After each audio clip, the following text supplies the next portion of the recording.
प्यारे दोस्तों, मैं सचिन विष्णुदेव सरवटे प्रतियोगी परीक्षाओं में आपकी सफलता के लिए ईश्वर से प्रार्थना करता हूँ। हमारे एजुकेशन ग्रुप से जुड़ने के लिए मेरे व्हाट्सएप नंबर 9468564466 पर मैसेज करें। राजस्थान जीके में मैं आज आपको राजस्थान के मैप के बारे में जानकारी देना चाहूँगा। राजस्थान के मैप को कैसे याद रखा जाए। ये तो आप सभी को पता ही होगा कि राजस्थान में कुल 7 संभाग है, जिसमें जयपुर, बीकानेर, अजमेर, भरतपुर, कोटा, उदयपुर व जोधपुर संभाग आते हैं। जयपुर संभाग में 5 जिले हैं: सीकर, झुंझुनू, दौसा, अलवर। बीकानेर संभाग में 4 जिले हैं: बीकानेर, चूरू, हनुमानगढ़, गंगानगर। अजमेर संभाग में 4 जिले हैं: अजमेर, टोंक, भीलवाड़ा, नागौर। भरतपुर संभाग में 4 जिले हैं: भरतपुर, धौलपुर, करौली, सवाई माधोपुर। कोटा संभाग में 4 जिले हैं: कोटा, बूंदी, बारा, झालावाड़। उदयपुर संभाग में 6 जिले हैं: उदयपुर, राजसमंद, चित्तौड़गढ़, प्रतापगढ़, डूंगरपुर, बांसवाड़ा। जोधपुर संभाग में 6 जिले हैं: जोधपुर, सिरोही, पाली, जालोर, बाड़मेर और जैसलमेर। इस तरह राजस्थान में कुल 7 संभागों में 33 जिले हैं, यानी कि राजस्थान के 33 जिलों को 7 संभागों में बांटा गया है।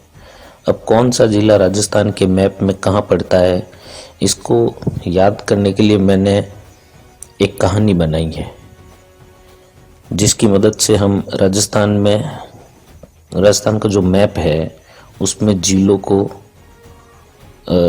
याद रख सके कि कौन सा जिला किस जगह है। तो कहानी को मैं शॉर्ट में 7 भागों में मैंने छोटे छोटे टुकड़ों में बांटा है। बहुत इंटरेस्टिंग है और आप इसको अगर ध्यान से सुनेंगे और इसको जिस तरह से मैं मेमोराइज करवा रहा हूँ, अगर उस तरीके से आप इसको देखेंगे तो आपको राजस्थान का पूरा मैप याद हो जाएगा। चलिए, आप सभी जानते ही हैं कि राजस्थान की राजधानी जो है वो जयपुर है। तो जयपुर राजस्थान की राजधानी है। हम जयपुर से शुरू करते हैं। तो जयपुर का जिले को आप याद रख लीजिए कि जयपुर राजस्थान में मैप में कहाँ है। या फिर इससे भी बेस्ट तरीका है, हम एक कहानी बना रहे हैं, उस कहानी में मान लिया कि जयपुर में जय नाम का लड़का रहता है, उसकी बहन की शादी है। अब शादी ठीक ढंग से हो, इसके लिए पहले भगवान की पूजा करनी जरूरी है। तो जय जो है वो हनुमान जी का भक्त है। तो सबसे ऊपर टॉप से शुरू करेंगे। राजस्थान के मैप में सबसे टॉप पे हम सीधे हाथ को पवित्र हनुमान जी के मंदिर में, हनुमान जी के चरणों में गंगा जल। अब देखिए, हनुमानगढ़ के जस्ट लेफ्ट में गंगानगर पड़ता है।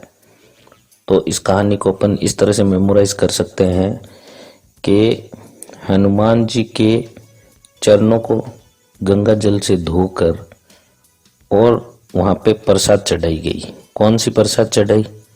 चूरमा। ठीक है, चूरमा से आपको चूरू याद रह जाएगा। और चूरू के साइड में है बीकानेर।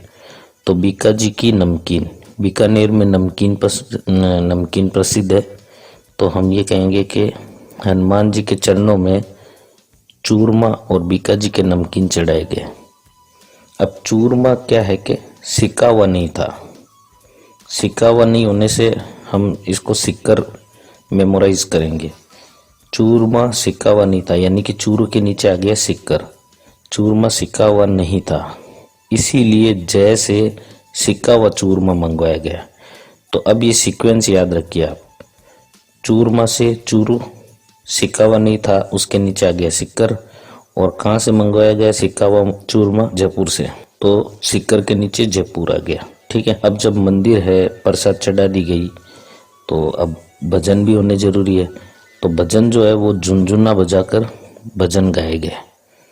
तो इससे सीकर के साइड में आपको क्या मिला, झुंझुनू जिला याद रह गया इससे। और इस तरह से पूजा करके वापस जयपुर आ गए। ये कहानी का एक भाग हुआ। अब कहानी का दूसरा भाग जो है उसमें शादी में क्या क्या मेनू होना चाहिए खाने में। तो हम अब जयपुर पहुंच गए, अब जयपुर से वापस शुरू करेंगे। तो शादी के मेनू में ये तय किया गया कि हलवा होना चाहिए, जो कि जयपुर के बिल्कुल साइड में, जी बिल्कुल पास में अलवर पड़ता राइट साइड में। तो इसको हम कह रहे हैं कि शादी के खाने के मेनू में हलवा यानी अलवर।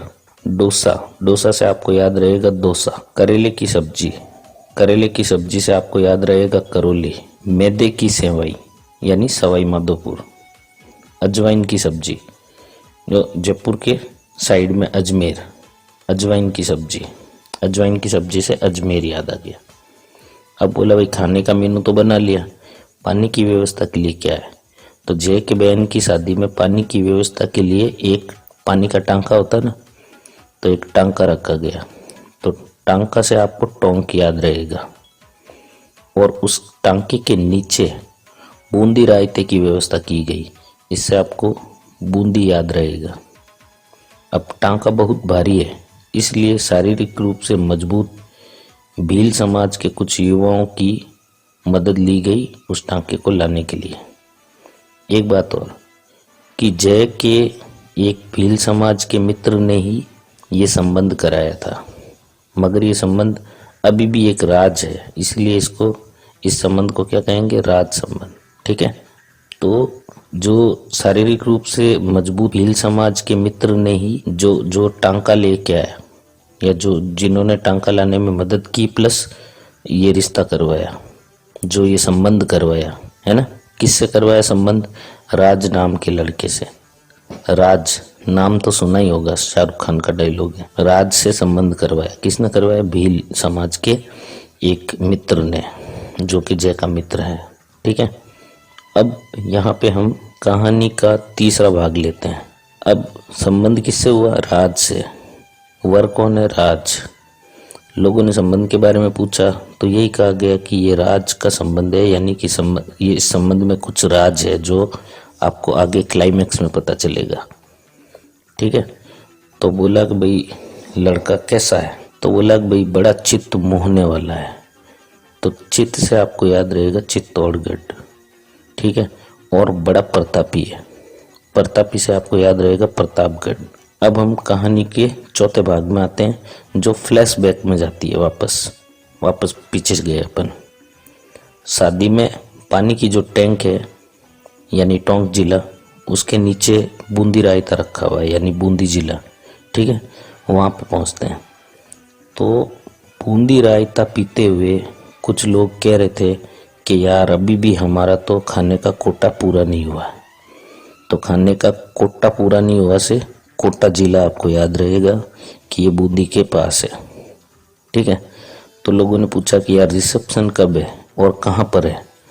तब उन्हें ये बताया गया कि 12 तारीख को रिसेप्शन है, और झालरों की डिज़ाइनों के कारण झालावाड़ में ये रिसेप्शन रखा गया है। ठीक है। 12 तारीख से आपको 12 जिला याद रहेगा, और झालरों की डिज़ाइन से आपको झालावाड़ याद रहेगा। अब इस शादी में जो है सबसे स्वादिष्ट जो था वो लोगों को हलवा लगा। हलवा यानी अलवर। तो बोला कि भाई ये भारत का एक मशहूर हलवा है। तो लोगों ने पूछा कि यार ये किसने व्यवस्था की हलवे की? और शादी में इस मशहूर हलवे की और साथ में ढोल की व्यवस्था भरत नाम के एक दोस्त ने की, जो कि जय का दोस्त है भरत नाम का। ये भारत का मशहूर हलवा यानी भारत यानी भरतपुर, मशहूर हलवा यानी अलवर, और शादी में ढोल की व्यवस्था यानी धौलपुर। तो ये नज़दीक के जिले आ गए, अलवर, धौलपुर, भरतपुर, ऐसे याद रहेगा आपको। अब कहानी के 5वें भाग में आते हैं, जहाँ ट्रेजेडी हो जाती है। ट्रेजेडी क्या हुई भाई कि अजवाइन की जो सब्जी थी उसमें एक मरा हुआ नाग निकला। क्या निकला? मरा हुआ नाग। अजवाइन की सब्जी, अजवाइन यानी अजमेर, अजमेर की सब्जी में नाग निकलना मतलब अजमेर के पास जो एकदम सेंटर में है, राजस्थान के सेंटर में, वो जिला है नागौर। ठीक है, अब फैमिली ड्रामा, कहानी का छठा भाग है फैमिली ड्रामा। अब ये जो राज की बात थी ना वो यहाँ खुलेगी। तो शादी हो गई, खाना हो गया, सब कुछ हो गया। अब जयपुर में शादी होने के बाद में बारात जो है दुल्हन को लेके वापस राज संबंध पहुंच गई, क्योंकि राज से संबंध हुआ था और वो राज संबंध का था, तो राज संबंध पहुंच गई। अब राज की बात ये है कि लड़के के पिता व ताऊ की आपस में बनती नहीं है। दोनों में हनीमून को लेकर डिस्कस हो गई। वो दोनों लड़ पड़े कि हनीमून कहाँ होना चाहिए और कहाँ नहीं होना चाहिए। राज के पिता ने कहा कि भाई राज का संबंध जो है भील समाज के एक इसके मित्र ने करवाया, इसलिए नज़दीक में जो है राज संबंध के नज़दीक जिला पड़ता है भीलवाड़ा, तो हनीमून भीलवाड़ा में होना चाहिए। ताऊ ने कहा कि नहीं, जिलों के हिसाब से झील यानी कि लेक नज़दीक में उदयपुर पड़ता है, तो झीलों की नगरी उदयपुर में हनीमून होना चाहिए। तो ताऊ की बात मान ली कि चलो भाई आप बड़े हो, आपकी बात मान लेते हैं। ताऊ ने कहा कि हनीमून में खाने के लिए सिर्फ इनको सिरोही ही मिलेगा, वो भी प्याली में, या मारवाड़ी में राजस्थान में सीरा यानी हलवा। तो बोला कि सीरो ही प्याली में दिया जाएगा। तो वर के पिता नहीं माने, बोला कि यार ये क्या मतलब हुआ, सिर्फ सीरो ही देंगे इनको पाली में। तब ये जो सीरो ही और प्याली से पाली, तो आपको समझ आ गया होगा कि भाई उदयपुर के नज़दीक में सिरोही और पाली पड़ता है। ठीक है, वर के पिता नहीं माने तो ताऊ जी नाराज हो गए। नाराज होकर जल्ला कर ये कहकर चले गए कि तुम भाड़ में जाओ। जल्ला कर चले जाने का मतलब जालोर जिला याद रहना चाहिए आपको, और भाड़ में जाओ मतलब बाड़मेर, यानी कि जालोर और बाड़मेर ये पास पास है। अब कहानी का 7वां भाग फाइनली तय हो गया कि साहब हनीमून उदयपुर में होगा। वर वधू उदयपुर गए। अब वहाँ पे जो है रुकने की व्यवस्था डूंगर यानी किले पर ठहराया गया, यानी डूंगर पर ठहराया गया। उदयपुर में उन्हें उस झील में जो है एक बांस की बनी कश्ती में सैर करवाई गई। अब यहाँ पे बांस का मतलब हो गया बांसवाड़ा और डूंगर का मतलब हो गया डूंगरपुर। ठीक है, तो आपको समझ आ गया कि उदयपुर के नीचे की तरफ बांसवाड़ा और डूंगरपुर पड़ता है। एक खास बात आप इसको ऐसे भी याद रख सकते हैं कि बांस की कश्ती जो थी वो इतनी छोटी थी कि झील में तैरते हुए डोंगा डालकर भी पानी ले सकते थे। डोंगा आप समझते होंगे, पानी लेने का, मटकी से पानी लेने का एक बर्तन होता है जिसमें एक डंडी होती है, उसको डोंगा कहते हैं। उस डोंगे से आपको डूंगरपुर याद रहेगा। उदयपुर घूमने के बाद में वहाँ पे एक प्रथा थी।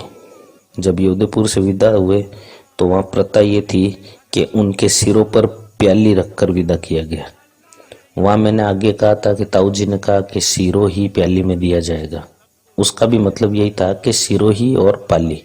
और यहाँ पर भी ये कहा जा रहा है कि उदयपुर से रवाना होते वक्त एक रिवाज ये था कि सिरों पर प्याली रखकर विदा किया गया। तो दोनों एक ही चीज़ है। यहाँ भी मैं सिरोही और प्याली का मतलब पाली ही बता रहा हूँ। वो सिरों पर प्याली रखकर फिर वे जोधपुर के लिए निकल गए। जोधपुर घूम के और उसके बाद में लास्ट में जैसलमेर बचता है। राजस्थान में अगर रेगिस्तान कहीं है तो वो जैसलमेर में है। तो नए दूल्हा दुल्हन जैसलमेर रेगिस्तान का भ्रमण करने के लिए निकल गए। इस तरह से राजस्थान के ये पूरे के पूरे 33 जिले कवर होते हैं। मुझे उम्मीद है कि आपको मेरी बनाई हुई ये कहानी ज़रूर पसंद आई होगी। मैं आगे भी इस तरह की ट्रिक्स आप सबके लिए बनाता रहूँगा। धन्यवाद। जय हिंद।